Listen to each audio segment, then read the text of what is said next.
ஆண்டின் பொதுக்காலம் 32ஆம் வாரம் சனிக்கிழமை. முதல் வாசகம். நீர் நம்பிக்கைக்கு உரியவர். திருத்தூதர் யோவான் எழுதிய 3ஆம் திருமுகத்திலிருந்து வாசகம். இறை வசனங்கள் 5 முதல் 8 முடிய.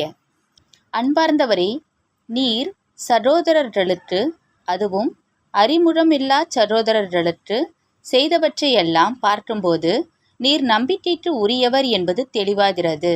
அவர்கள் திருச்சபையின் முன்னிலையில் உமது அன்பை குறித்து சான்று பகர்ந்தார்கள். எனவே நீர் அவர்களை கடவுளுக்கு உகந்த முறையில் வழியனுப்பி வைத்தால் நல்லது. ஏனெனில் அவர்கள் கிறிஸ்துவுக்காக பயணம் மேற்கொண்டவர்கள்.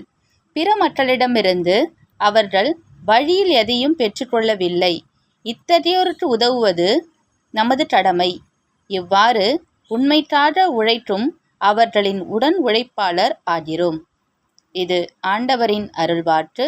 இறைவனுக்கு நன்றி.